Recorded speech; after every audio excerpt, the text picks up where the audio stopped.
Hey everybody, Ryan here. Alright, I'm going to go over the rest of the games for today, the 6th of March 2021. This is all the games that happened from like 4 p.m. start time on. If you didn't catch the first video today, make sure to check out my channel list. You'll see the video I did earlier for the morning games. Alright, other than that, make sure to subscribe if you haven't already. If you have, thank you for subscribing. And if you haven't, make sure to hit that little red square down at the bottom right hand corner of the screen. That way you can subscribe to the channel. Getting closer to a 50 subscriber milestone. I want to hit sooner rather than later, but it's up to you guys to help me get there. Alright. First game, Toronto versus Vancouver. Now, Vancouver beat them last game. So if Vancouver wins this one, evidently Toronto is Edmonton's kryptonite and Vancouver is Toronto's kryptonite. I don't know how that works out because Vancouver is a worse team than Edmonton is, yet I don't know what's happening. And as you can see, Vancouver won this one 4-2. Don't know what's happening. I really don't. 4:39 to the first, Brock Boeser's 13th. On the power play from JT Miller and Bo Horvat. Then Toronto responds 15:56 into the first. John Tavares' 8th from Alexander Kerfoot and Justin Hull.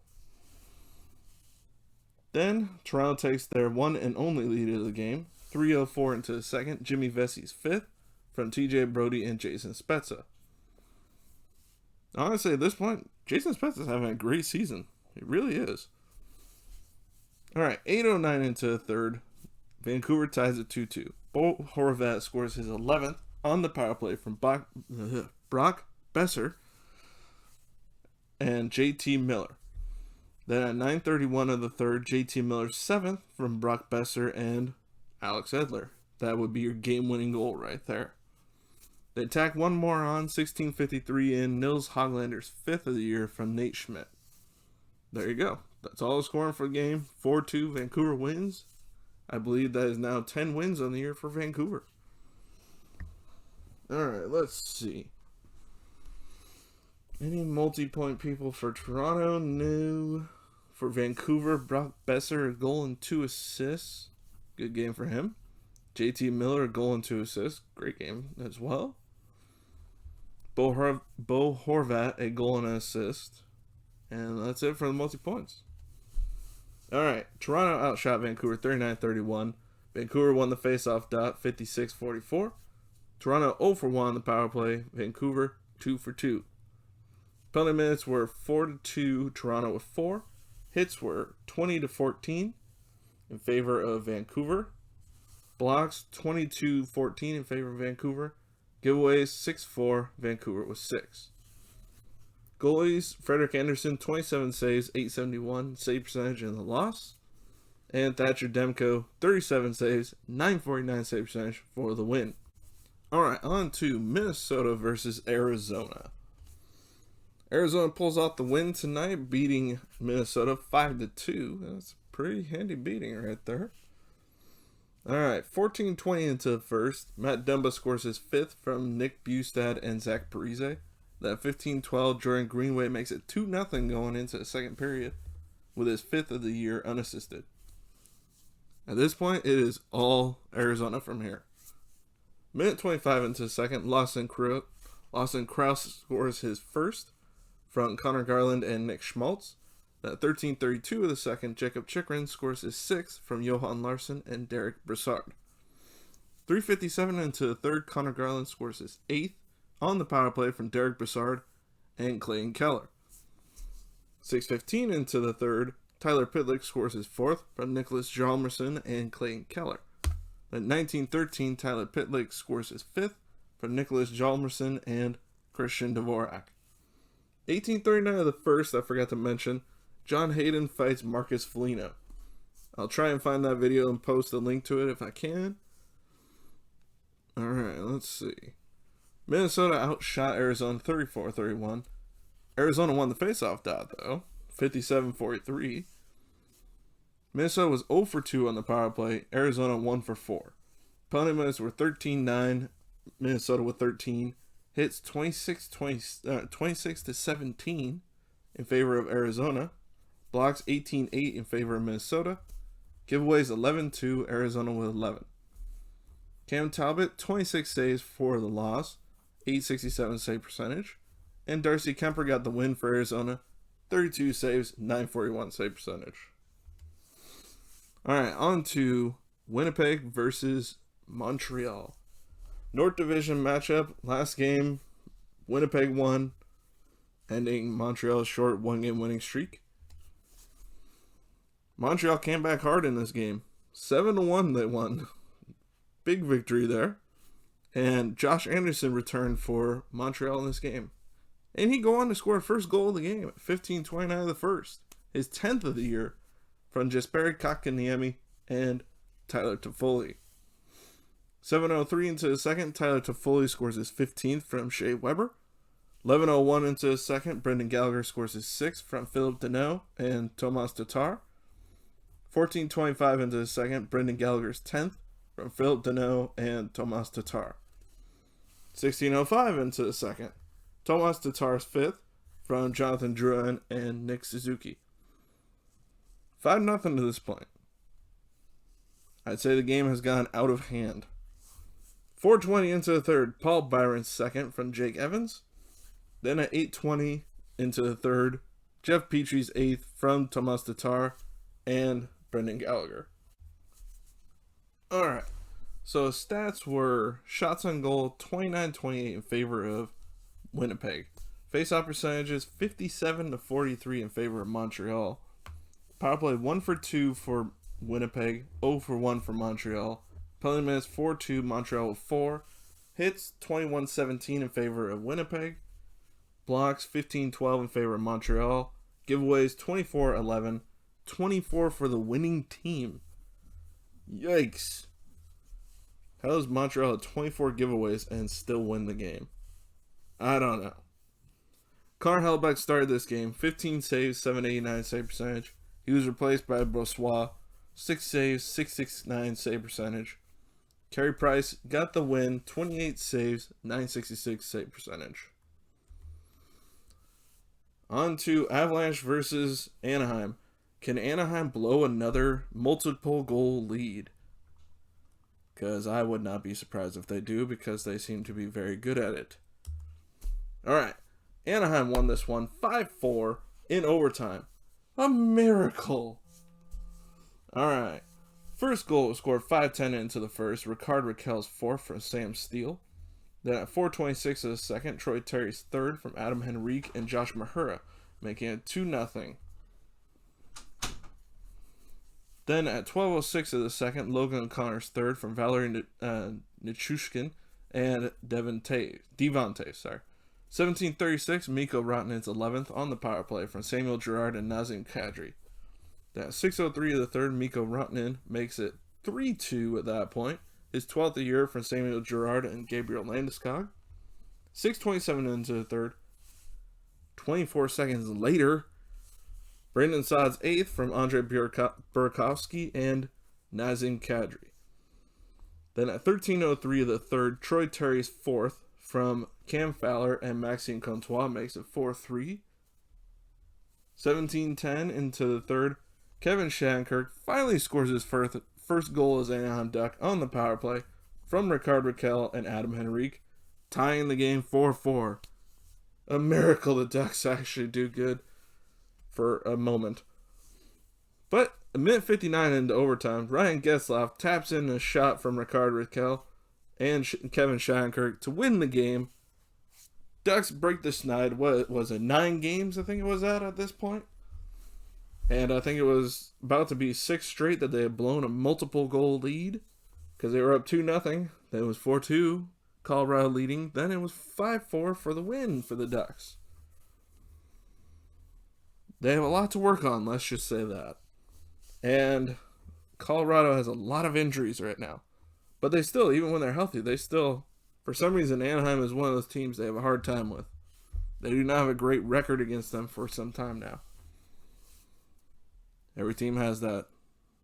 Like the Ducks playing against Vegas. We all know it's going to be a loss except for one time a year. Anyways, Colorado shot them 33-27. Colorado won the faceoff dot 51-49. Anaheim went 2 for 2 on the power play. That's a miracle in itself right there, too. Colorado 1 for 3. Penalty minutes 6-4. Anaheim was 6. Hits 25-20. 25 in favor of Colorado. Blocks 20-19. 20 in favor of Anaheim. Giveaways 10-3. Colorado with 10. Ryan Miller 29 saves. 879 save percentage. Ties Dominik Hasek on the all-time wins list. His former mentor in Buffalo. And Hiska, I forget how they said it on the feed now. 22 saves, 815 save percentage for the loss. I'm going to break away from my neutrality here. The Ducks won. Oh my God, finally. At the same time, though, dang it. You guys made yourselves better so you don't get a better draft pick again. Dang it. Anyways, Columbus versus Dallas. Dallas wins this one 5-0. Pretty handy win, and Dallas finally gets off the losing streak themselves too. 2:24 in the first. Jason Dickinson's 4th of the year from Andrei Sekera's first assist of the year, which honestly I forgot Sekera was even still playing. 3:09 into the first. Joe Pavelski's 11th on the power play. Shocker, I know. From Rupe Hintz and Jamie Benn.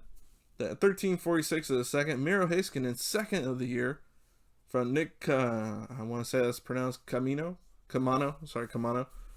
and Jamie Alexiak. 9:17 into the third. Rupe Hintz scores his 5th of the year from Joel Kiviranta and Joel Hanley. 19:19 into the third. Rag Fox's 2nd, shorthanded from Blake Como. Alright. Shots on goal were 26-21 in favor of Dallas. Faceoffs 58-42 in favor of Dallas. 0 for 3 on the power play was Columbus. 1 for 5 for Dallas. Penalty minutes 20-16. I know they seem like a lot. There were no fights, though. There were 2 misconducts given out to Max Domi and I want to say it was Jamie Benn. So that's 10 minutes for each team right there. Which, once you subtract that, the penalty minutes make sense for the power plays. Hits were 18-13, 18 for Dallas. Blocks 16-9 in favor of Columbus. Giveaways 14-8, Dallas with 14. Korpisalo started the game, 18 saves, 818 save percentage. He was replaced by, I'm going to try to say this correctly, Vehvilainen. I'm sure I said that incorrectly. 3 saves, 750 save percentage. Ottinger, 21 save shutout for the Dallas Stars, who, like I said, get off the losing streak. Congratulations, I'm sure they're very happy, and their fans are very happy. Maybe they can turn their season around now. Alright, on to St. Louis versus LA. LA pulls out the win in overtime, 4-3 over St. Louis. 25 seconds is all it took for St. Louis to start scoring in this game. David Perron's 10th of the year from Braden Shen and Vince Dunn. 4:38 into the first, Nathan Walker's first from Sammy Blais and Robert Bortuzzo. 11:05 into the first, Ryan O'Reilly's 8th on the power play from Braden Shen and David Perron. At this point, it's 3-0 St. Louis. LA can either roll over or they can start the comeback. They decided to start the comeback. 13:08 into the first, Anze Kopitar's 5th from Alex Iafallo and Mikey Anderson. Good on the captain getting that scoring start because that's what you want from your captain. That's why they are the captain. 18:09 to the second. LA makes it 3-2. Anze Kopitar's 6th on the power play from Alex Iafallo and Drew Doughty. 19:49 to the second. Matt Luff's 1st of the year from Anze Kopitar and Matt Roy, who I did not realize had returned from that boarding injury that he got from Kevin Fiala. In overtime, minute 45 in, Adrian Kempe's 6th from Gabriel Velarde and Sean Walker. There you go. LA wins the game. Now let's see. Any multi-pointers for St. Louis? Shen had 2 assists, Perron a goal and an assist. LA, Anze Kopitar took over that game once his team went down. 3 points, 2 goals and an assist. Let's see. Iafallo had 2 assists. That's it for multi-pointers. LA 34-25 the shots in favor of LA. Faceoffs 53-47 in favor of St. Louis. St. Louis 1 for 2 on the power play. LA 1 for 3. Penalty minutes 6-4. St. Louis was 6. Hits 18-16 in favor of LA. Blocks 18-2 in favor of LA. And giveaways 5-1 LA with 5. Jordan Binnington, 30 saves, 882 save percentage for loss. And Jonathan Quick, 22 saves, 880 save percentage for the win. On to the always fun Calgary versus Edmonton game. Edmonton get on the win column again after 1 goal in 3 games against Toronto. Alright, let's see. And I forgot to delete Vancouver off there. That's supposed to be Edmonton. Alright, 14-49 to the first. Johnny Gaudreau's 10th on the power play from Elias Lindholm and Sean Monahan. Then the rough stuff begins. 15:30 of the first. Darnell Nurse fights Milan Lucic. 16:52 of the first. Matthew Tkachuk fights James Neal. There you go. 17:01 into the second. Jesse Puljujarvi scores his 7th from Chris Russell and Connor McDavid. Then a minute 42 into the third, Calgary takes their last lead of the game, making it 2-1. Noah Hanifin's first of the year from Elias Lindholm and Dylan Dubé. Then 6:07 of the third, Kyler Yamamoto's 6th of the year from Leon Draisaitl and Connor McDavid. 16:15 into the third, the game-winning goal, Connor McDavid's 15th from Kyler Yamamoto and Chris Russell. There you go. That is the game. Calgary outshot Edmonton 36-33. Edmonton won the face-off down 56-44. Calgary 1 for 3 on the power play. Edmonton 0 for 2. Penalty minutes 16-14. Edmonton was 16. Hits 42-40 in favor of Edmonton. Blocks 18-8 in favor of Calgary. Both teams with 13 giveaways. Markstrom 30 saves, 909 save percentage for a loss. Mike Smith 34 saves, 944 save percentage for the win. On to Vegas versus San Jose.